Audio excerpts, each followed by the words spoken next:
이건 인간과 자연의 관계성을 이야기하고 있다. 자연은 물론 사냐를 뜻하기도 하겠지만 동식물을 말하기도 하죠. 인간과 자연, 이런 관계여야 되겠다 하는 겁니다. 사실 인간이 자기와 자기의 관계가 우선적이요. 내가 나를 대단한 사람으로 평가하면 돈키호테가 돼요. 그래서 상대방의 만큼의 결점을 보지를 못해요. 작은 실수도 꽉꽉 물어뜯어서 꼭 자기 의견을 주장을 하게 돼요. 돈키호테가 돼요. 자아관계가 과대평가되면 나는 실수했는데 너는 이게 뭐야? 이렇게 되는 거죠. 반면에 자아평가를 과소평가하면 우울증이 걸려요. 불안해. 그래가지고 심지어 자해, 자기 몸을 막 칼로 찢기도 하고 그 다음에 결국 자살하기도 해요. 나는 살놈이 못 된다, 살살이 못 된다. 그렇게 해서 과소평가는 그렇게 돼요. 그러므로 항상 객관적으로 자기를 살필 줄 알아야 된다. 남의 말도 들을 줄 알고 자기 반성이 꼭 있어요. 자기 반성이 없으면 항상 문제를 일으켜요. 나 때문에 일어난 문제다라고 생각을 못하고,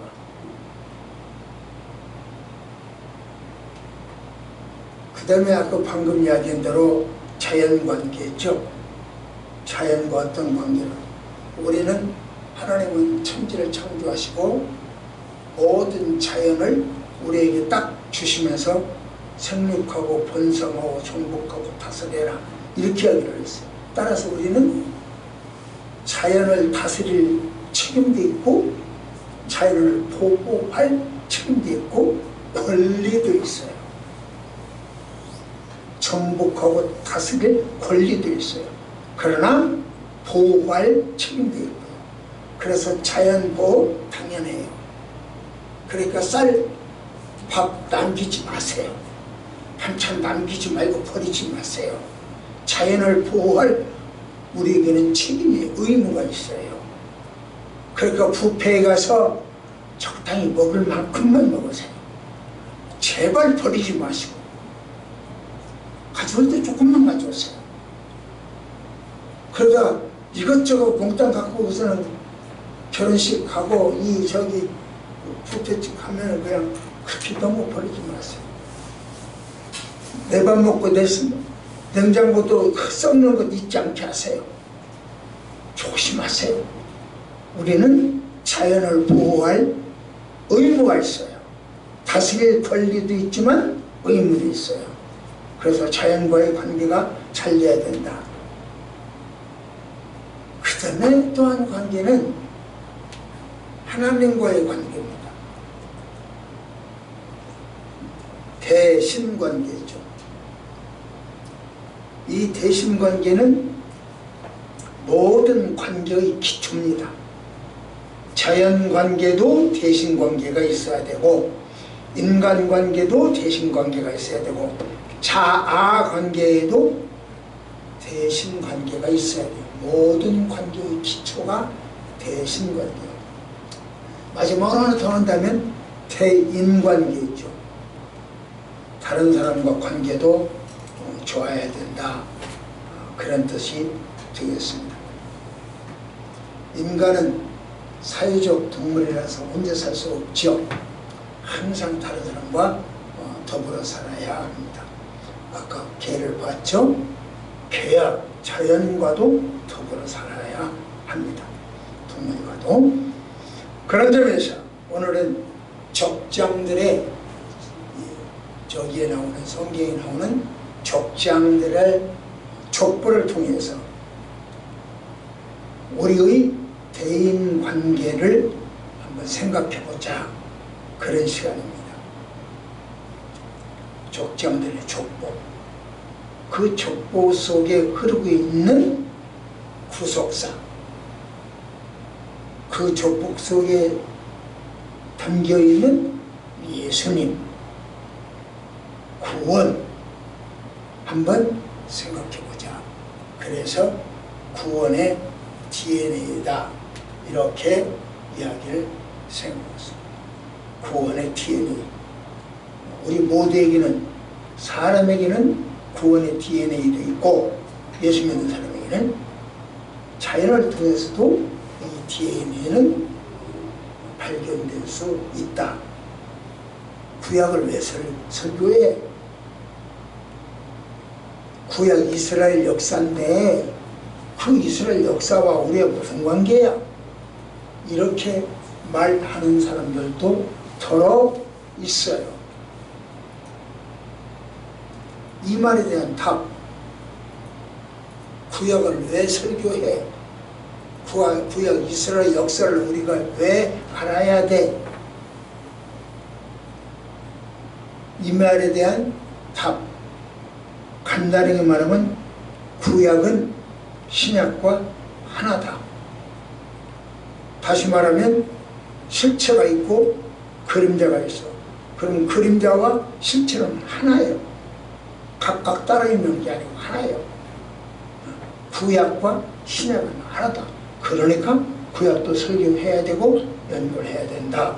이렇게 말할 수 있겠습니다. 구약은 육신적인 것에 초점을 두었고 신약은 영적인 것에 초점을 두었습니다. 그렇기 때문에 구약과 신약이 합해져야 육이 하나가 되는 거예요. 영만 있어도 안 되고 육만 있어도 안 돼요. 영만 있으면 귀신이 될 것이고 육만 있으면 영혼을 구원받지 못하는 육적인 사람이 될 테니까요. 동물들도 육밖에 없잖아요. 혼과 육, 영이 없잖아요.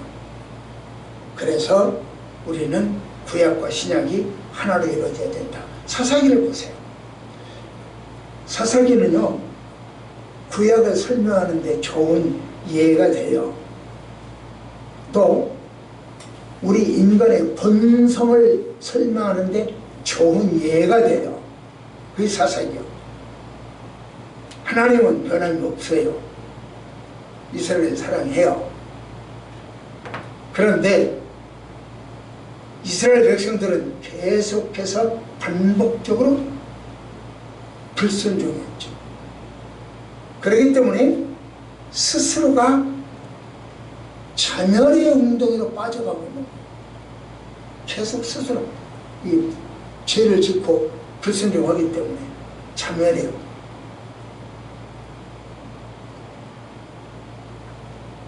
이러한 죄악상은 하나님으로서 순수하게 보존하려고 하는 하나님의 뜻이 아니죠.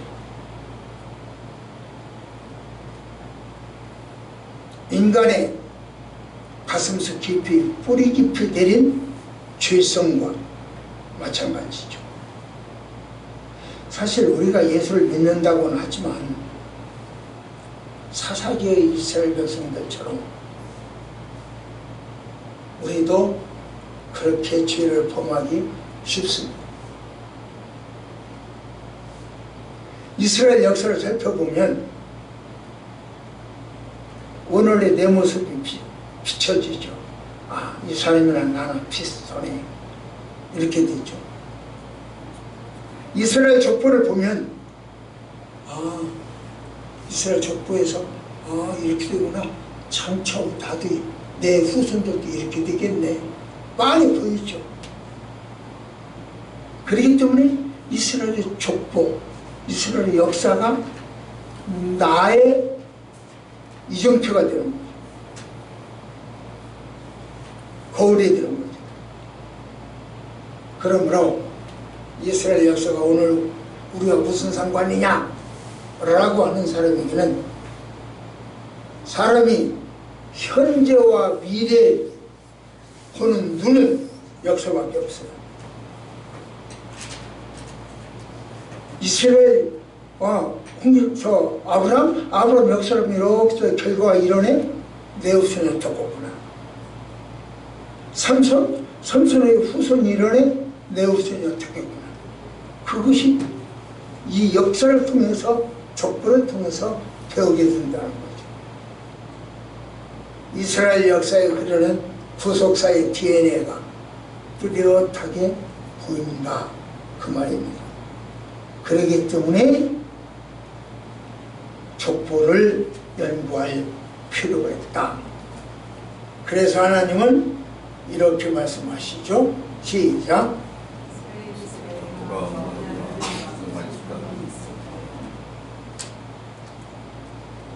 시작.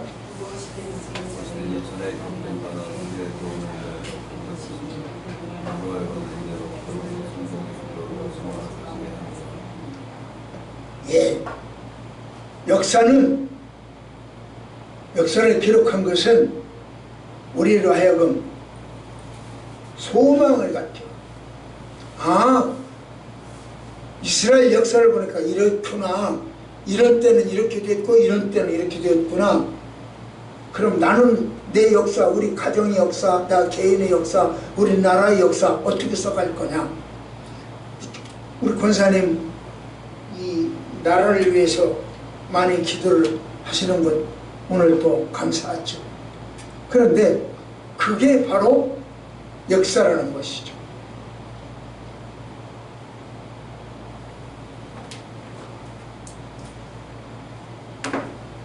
준비한다고 했는데 욕을 빠뜨렸다.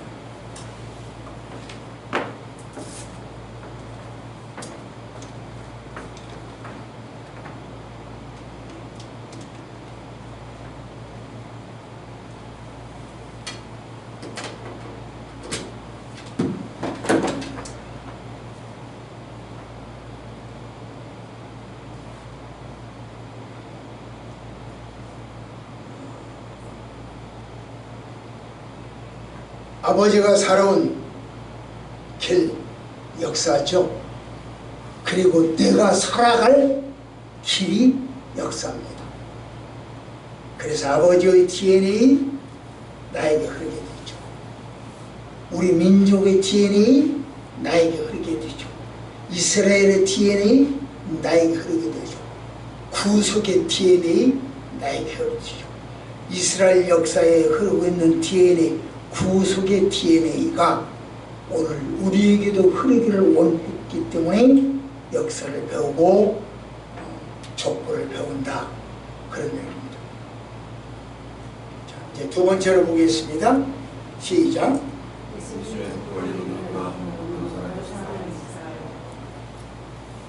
예수님의 족보를 이룬 아브라함, 그는 어떤 사람이야? 우리는 아브라함을 굉장히 특별한 사람, 나와 차원이 다른 사람, 나와 DNA가 다른 사람, 그렇게 생각하기 쉬워요. 아니요. 한마디로 하면 아니요. 아브라함도요, 나하고 똑같은 사람이에요. 아니, 어떤 면에서 나보다 더 죄를 무겁게 진 사람이라고 말할 수도 있어요. 성경이 같다고 그랬어요. 아브라함과 우리도 성경이 같고 엘리야와 우리도 성경이 같아요. 똑같아요. 자, 보세요.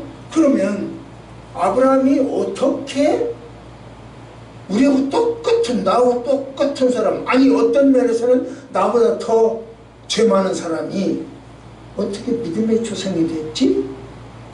오늘 보니까 너는 복이 되어라, 복이 되어라. 창세기 3장 1장 12장 3절에 보니까 너는 복이라, 그렇게 하고 있어. 복이 되라.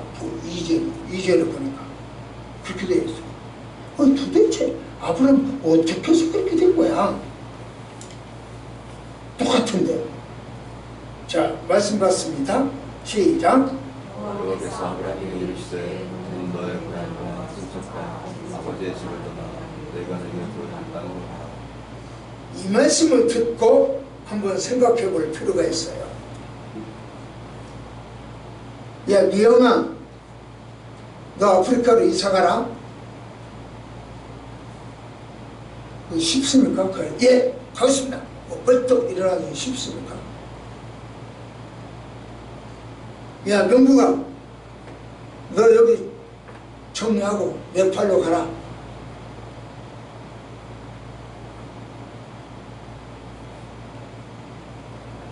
여러분은 네팔 안 가보셔서 잘 모르겠지만 저는 15년 동안 네팔을 드나들었잖아요. 어느 정도 알잖아요.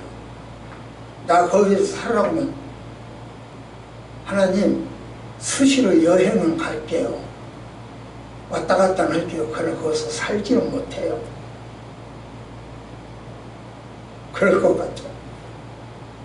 근데 아브라함한테 너 가거라. 여기서 아브라함이 등장하기 시작하는데 믿음의 조상이 되고 복이 되고 특별한 존재가 되었어요. 도대체 뭘 때문에 그런 복을 받게 되었을까? 사실 아브라함이요, 갈대아우를 떠나는 것은 대단한 용기와 믿음이요. 당시 갈대아우르는요, 세계 4대 문명의 발생지, 이락, 유프라데스, 티그리스강 그 사이에 오늘날로 말하면 G4에 해당돼요. 선진국가요. 거기서 무엇 하나 부족함이 없이 잘 살던 사람이었어요. 그러더니 그가 무엇이 아쉬워서 거기를 떠나야 돼요. 눈에 보이는 사람이 이야기해도 들을까 말까 해. 그런데 눈에 보이지도 않아. 그 명령은 하나님은 눈에 보이지도 않아. 어디로 가야 할지 방향도 없어. 뭐 하러 가는지 목표도 없어. 떠나라. 그게 전체야. 이런 맹꽁이 같은 명령이 어디 있고, 그런 맹꽁이 같은 명령을 순종하는 똥꽁이는 또 어디 있어? 그게 아브라함이에요. 고향을 떠날 이유가 전혀 없어요.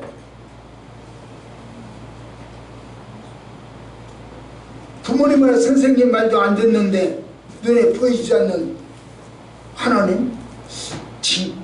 긴가민가 진짜 이거 내가 귀신한테 잘못 들은 거야? 진짜 하나님 한 거야? 뭐 긴가민가 겨우겨우 듣다가 에이 내가 잘못 들었겠지. 포기해버려. 그럼에도 불구하고 아브라함은 포기하지 않았어요. 결단한 거예요. 이게 아브라함이 위대함이에요. 언젠가 말씀을 드린 적이 있어요.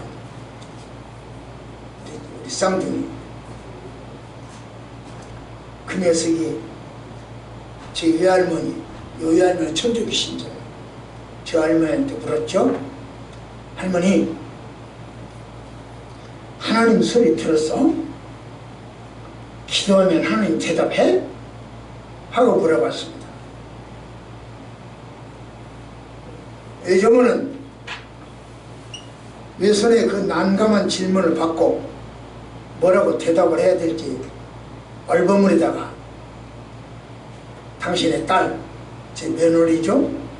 며느리를 시켜서 너희 시아버지 목사니까 할아버지가 대답하도록 해라 하고 문자가 왔어요.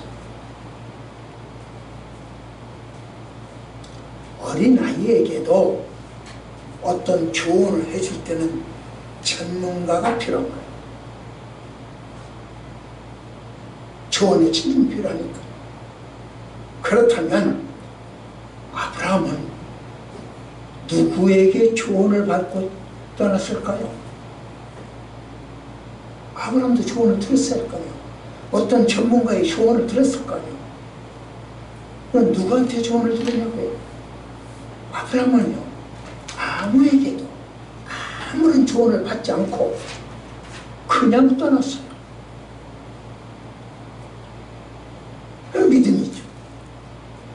믿음으로, 이게 믿음이에요. 떠나라고 한 그 양반이 나머지 책임지겠지, 믿음. 그거 하나 갖고 떠났어요. 야, 돌무더기 그만 싸. 고목나무 그만 엎드려. 무덤 그만 엎드려. 하고는, 하나님이 말씀하셨으니까 책임도 하나님이 지겠지.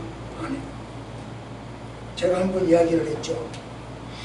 네팔에서 몇해 분에 전도를 하는데 밀림지역이요.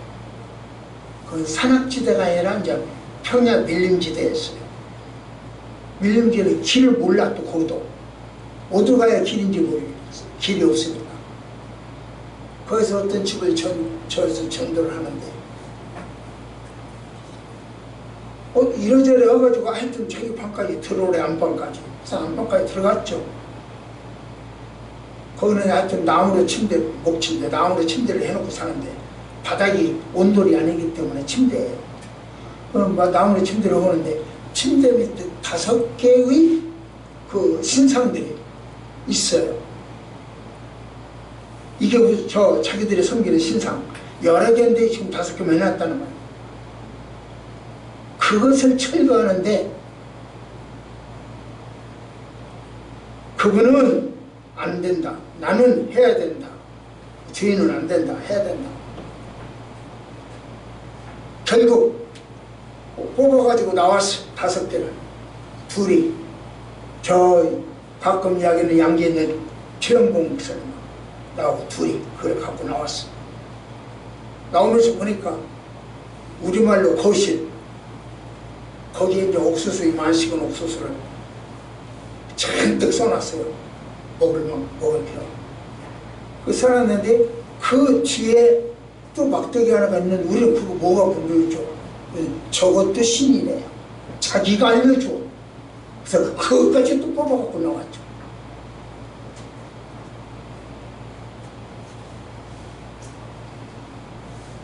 지금 제가 뭘 이야기하냐고 하면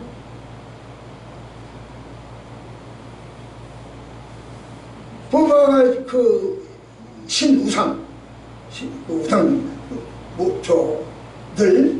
그들이 그에게 책임을 지어준 것이 아니라 그를 뽑게 한 하나님이 책임을 지어줘요.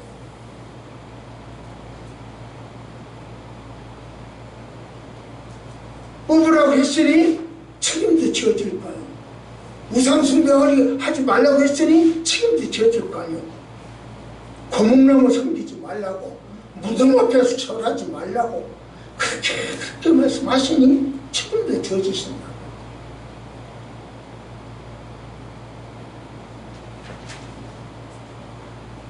그 후로 1년 만에 교회를 나갔더라고요. 그분이 그렇게 철거하고 1년 만에.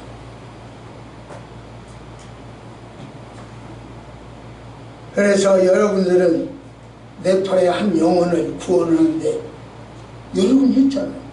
나를 뭐 여러분이 파송해 준 거 아니에요. 여러분이 선교사도 파송했고 나를 여러분들이 파송해 주고 여러분들은 그렇게 구원을 하고 있다고. 실제적으로 가서 안 한다 할지라도 통해서 되지 않아요. 아브라함은요, 롯을 데리고 높은 산에 갑니다. 우리말로 그냥 북한산에 올라가요. 북한산에 올라가서 저 동두천 쪽을 보이면서 야, 너 이쪽 가서 살래? 서울 시내를 보이면서 너 서울 시내가 살래? 자기 조카 롯에게 그렇게 이야기합니다. 그랬더니 롯이 나 당연히 서울 시내 가죠. 서울 시내 가서 자기가 가죠. 그리고 삼촌 롯, 아브라함은 동두천 적박한 땅으로 보내.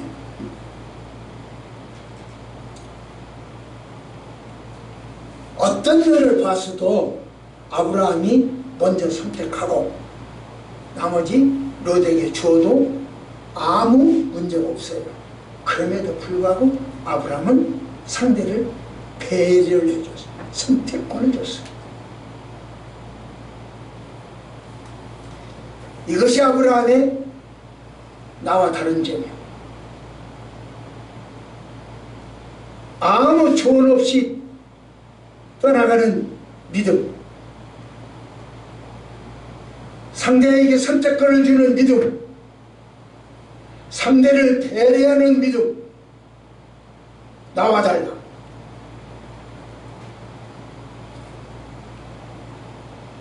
그런데 그 롯이 우리말로 싸가지 없이 굴었던 롯, 전쟁에 포로로 잡혀갑니다. 그걸 알아. 아브라함이 들었어. 그러니까 동두천에서 서울 시내까지, 저 오산까지, 수원까지 쫓아가요. 그래가지고 결국 그 롯을 구원합니다. 목숨 걸고 찾아가서 싸워요. 아브라함이 희생정신. 나는 어쩌면 새끼 그렇게 싸가지 없이 굴더니 잘됐다 그럴는지도 몰라요. 아브라함은 목숨 내놓고 가서 싸웠어. 이게 나와 달라.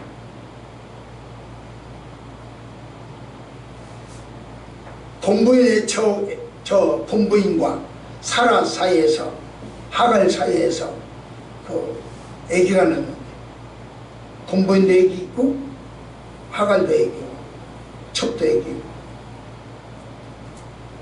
그때 누구 말을 들어주냐? 본부인 말을 들어줘. 애처가요.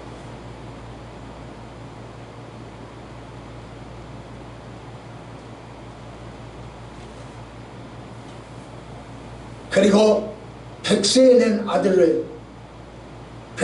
난 아들이니까 얼마나 애지중지 키워요. 아브라함은 그 아들을 번제로 드리겠다고 모리아산으로 보냅니다. 하나님의 절대적인 순종이죠.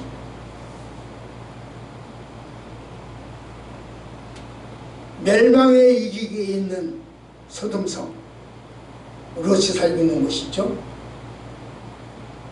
그걸 망하지 않게 하기 위해서 얼마나 노력하는가 아시잖아요. 6번이나 하나님한테 엎드려 우리말로 금식기도 6번.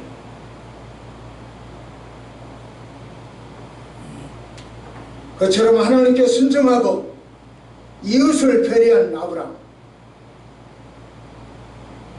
그러더니 이삭이라고 하는 걸출한 아들을 얻었습니다. 이삭은 모리아산에서 죽음을 당할 때 제단 위에 올라갈 때 그대로 올라가요. 아버지가 죽인다는데 거부 안 해. 나 같으면 아버지 미쳤어? 우리 아버지 치매야? 뭐 내가 어떤 아들인데 당연히 아버지가 나를 죽이려고 그래. 당장 그랬을 것 같아요. 박박 싸우치고 이론적으로 자기가 알고 있는 지식적으로 이야기를 박박 다 오게 됐을 것 같아요.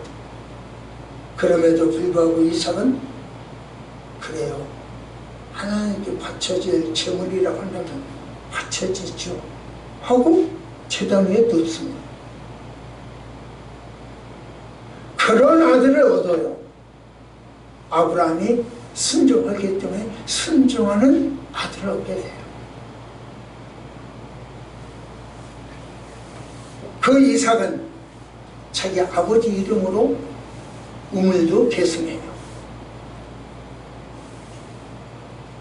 야곱은 장자 명물을 소홀히 하지 않았죠. 그래서 최선을 다해서 장자 명분을 얻으려고 노력합니다.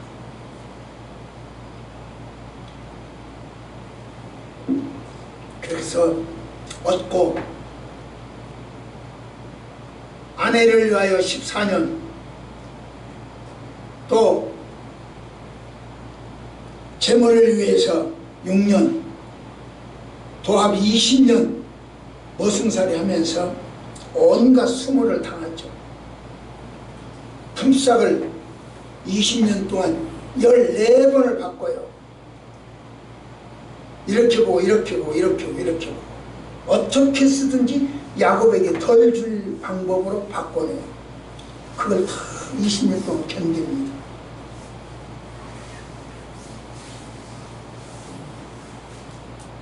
그러한 혈통에서 유다가 태어난 거예요.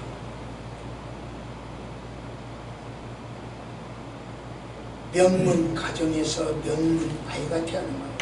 DNA가 그런 거예요. 우리 DNA가 뭔가 살펴볼 필요가 있다는 것입니다. 여러분 108가지 품을 수 있는 그런 DNA가 여러분과 여러분 후손들에게 물려질 줄 믿습니다. 여러분 신앙생활 잘 하시는 거예요. 그렇기 때문에 여러분을 통해서 하나님이 엄청난 큰일을 하셨고 또 여러분 후손을 통해서 하실 줄 믿습니다. 바로 그 혈통에서 유다가 태어납니다. 그럼 이제 마지막 세 번째로 유다는 시작. 자, 아브라함 이야기를 했어요. 그 다음에 이제 유다로 내려왔는데 이삭도 오고 유다까지 왔는데 야곱을 거쳐서 유다로 왔죠. 유다는요 요셉이 자기 형제죠. 배다른 형제죠. 요셉이 위험에 처했을 때 살리려고 애를 썼어요. 야곱은요 재물 얻기 위해서 애를 썼고 부인 얻기 위해서 애를 썼고 장자권 획득을 위해서 애를 썼어요.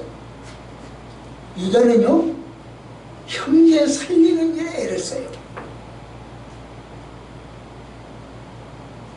그런데 후사다마라고 했던가요?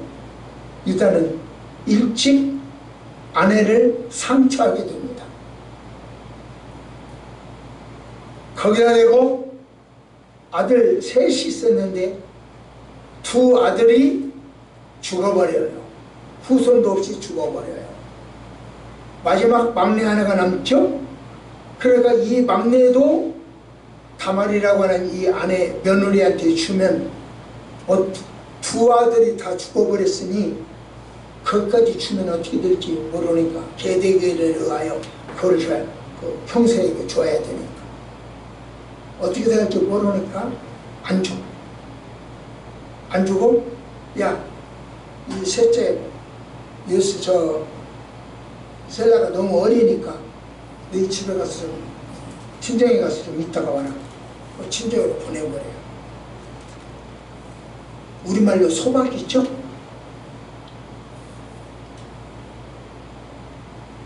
그런데 이 다말은 마음에 꽁한 생각이 있어. 셀라가 다 커도 안 줘. 계속이 돼. 어느 날 유다가 자기 목장이 그쪽에 있는데 목장에 양털 깎는 잔치, 오늘날로 우리말하면 추수 때, 가을 추수 때 곡식 걷어들일 때 동네 사람들 막 오잖아요. 그런 잔치라는 그런 때 양털을 깎아요. 내려갔어요. 종 일꾼들은 이제 양털을 깎고 있는데 자기는 감독자니까 이리저리 돌아다니다 보니까 딴 생각이 난 거야. 우리말 등 따시고 배부르면 죄 짓는다고 그러잖아요. 그렇게 됐어. 그래서 이 사람은 창녀 길거리에 있는 창녀를 만나게 됩니다. 그리고 그 창녀와 하룻밤을 지내게 되죠. 그런데 그 창녀가 약속을 하라고 하죠. 현금이 없으면 증표를 내라. 도장하고 지팡이를 주죠. 그리고 하룻밤 지내게 되죠.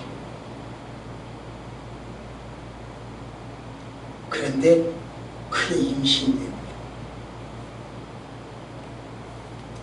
알고 보니 그 여자는 창녀가 아니라 자기 며느리 다말이었어요. 다말의 수책에 빠진 거죠. 다말은 시아버지와 관계를 갖는 복수를 한 거예요. 왜 셀을 안 주냐? 막내 있는데 그 왜 막내를 나한테 보아를 안 주냐? 이런 식이죠. 나중에 그걸 알게 된 여자는 자기 잘못을 솔직하게 고백합니다. 내가 잘못했다. 다말 보고 네가 나보다 의로운 사람이다. 그러면서 깔끔하게 정리를 합니다. 권위나 재력을 가지고 그런 일이 없다고 우격다짐하지 않습니다. 나 그런 사람 몰라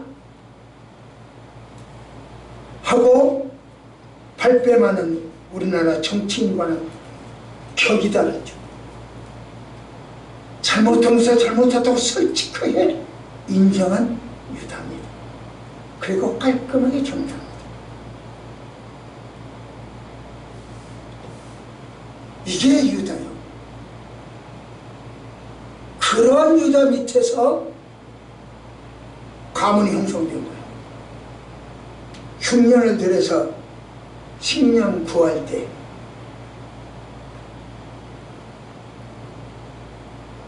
아버지에게 야곱이죠. 야곱에게 이래 합니다 하고 진솔하게 고합니다. 애굽에서 도둑으로 몰렸을 때 모든 형제들 11형제죠.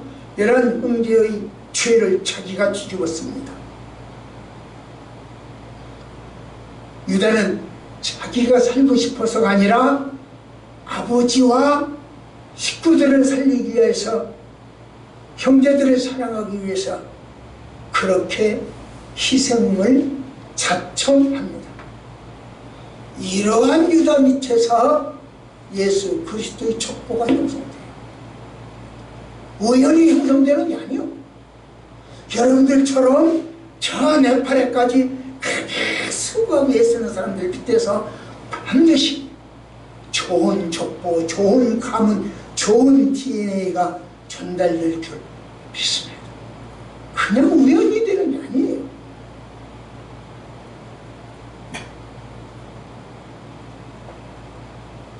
예수도 믿고 교회도 나가고 술집도 다니고 청계천도 다니고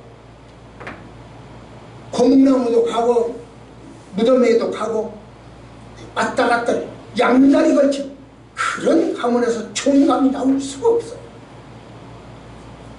내 후손이 내 자식이 잘 되기를 원한다면 나부터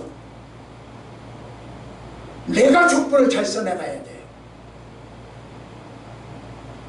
나는 족보를 개떡같이 쓰면서도 내 자식 보고 잘 자라 너는 잘해라 아무리 해본들 안 돼요. 이것이 역사가 주고 족보가 주는 가르침이고 교훈이고 우리가 이스라엘 역사를 왜 배워야 되느냐, 왜 족보를 배워야 되느냐, 이걸 알게 됐어요.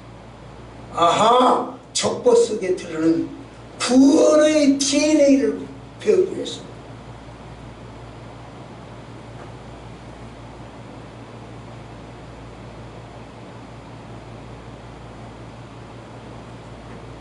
유다는 자기 자신도 모르게 창녀가 자기 며느리라고 하는 것을 알았다면 유다가 그리 들어갔겠습니까? 몰랐으니까 큰 죄에 빠졌죠. 그래서 우리도 큰 죄에 빠질 수 있어요. 몰라서 빠질 수 있어요.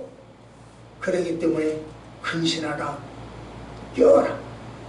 너희 대적 마귀가 우는 사자같이 두루두루 삼킬자를 찾는다 그랬어.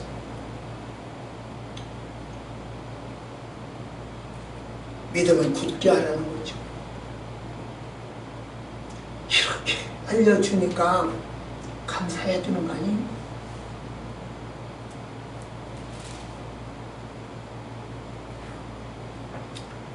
아브라함이 자기 살기 위하여 부인을 누이라고 속였죠. 그리고 외간 남자 품에 주었죠.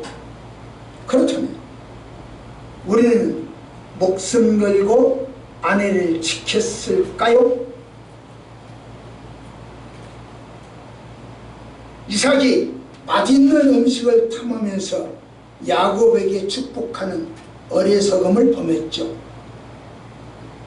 우리는 이삭보다 현명할까요?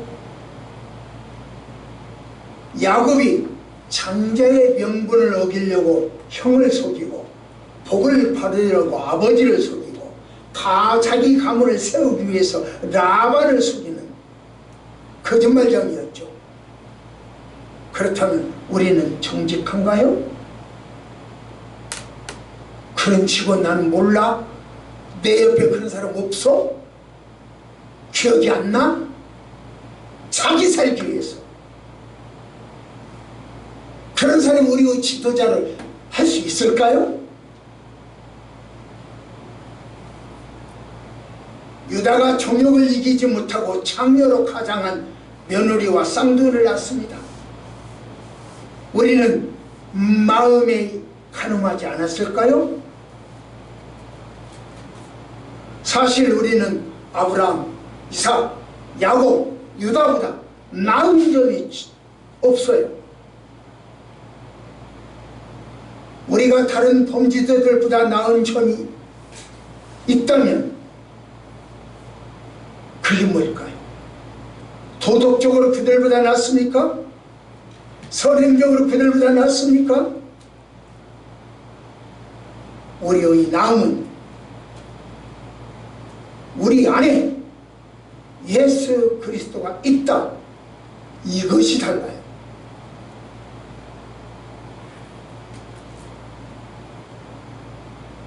예수 믿는 것이 저들보다 나은 거지 윤리와 도덕과 선행으로 저들보다 나은 것은 없다는 뜻입니다.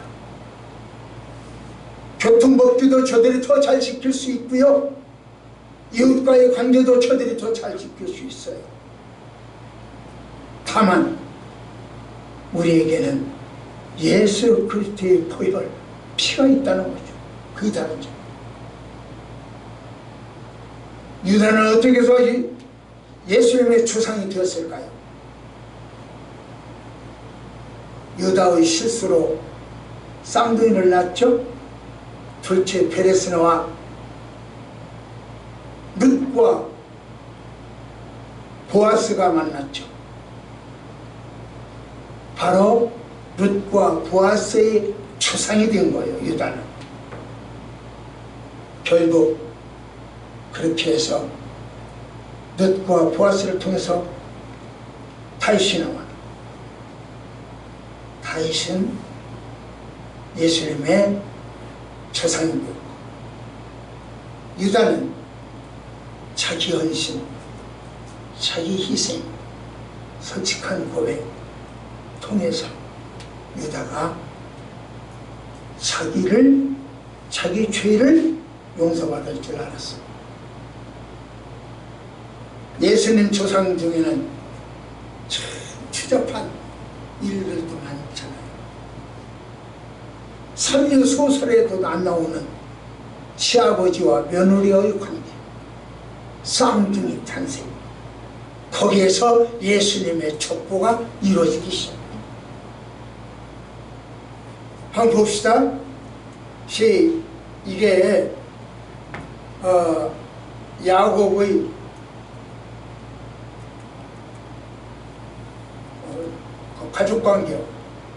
가족관계 유다로부터 이렇게 해서 요월이 와서 요월이 다말 요갔죠.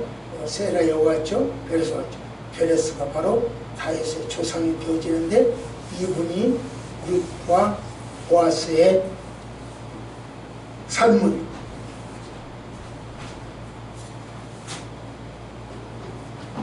시작. 너야 너는 내 은혜를 찬송히 듣더라. 예수님 내 원수와 목을 들으시오. 내 어디 아들들이 누가 이거를 떠나지 아니하며 제 지팡이가 그 발 아래에서 떠나지 아니하며 실로가 오시기까지 그에게 왕께서 한마디로 말해서 갑자기 툭 예수님의 조상이 태어난 게 아니라 지금 이야기한 것처럼 그런 우여곡절 끝에 나왔어요.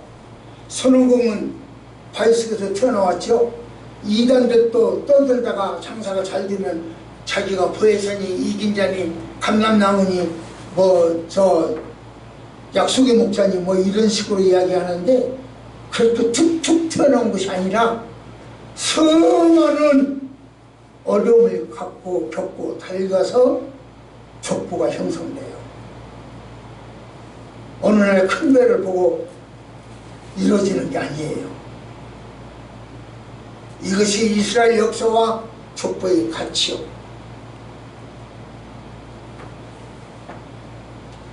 말씀을 맺게 여러분, 하나님은 무죄한 자보다 죄가 없는 사람보다 회개하는 사람을 써요. 이거 족보가 말하잖아요. 유다에게 죄가 없는 것도 아니고 야곱에게 죄가 없는 것도 아니고 이삭에게 죄가 없는 것도 아니고 아브라함에게 죄가 없는 것도 아니고 다 죄가 있었어요. 그럼에도 불구하고 그들이 쓰임받은 것은 죄가 없어서 쓰임받은 것이 아니라 회개하면서. 그러면 회개한 사람은 다 쓰느냐? 그렇게 쓰느냐? 그보다 하나님의 절대 주권에 한 섭리요. 그러므로 우리가 구원받는 것은 나의 공적이나 나의 회개나 나의 어떤 그 선행에 의해서 온 것이 아니라 하나님의 계획하신 섭리고 하나님의 주권이요. 그래서 내가 구원받은 것 자체가 감사합니다.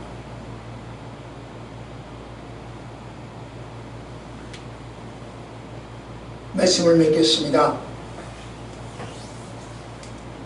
우리는 성경에 나타난 족보를 통해서 아브라함은 보지 못한 것을 믿고 결단했고 배려도 했지만 아내를 팔아먹었어요. 자기 목숨을 구하려고.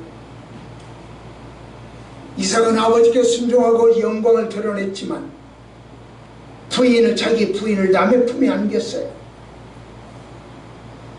야곱은 자기를 위해서 열심히 노력했고 이 길을 극복하려고 노력을 했지만 잔꾀가 많았어요.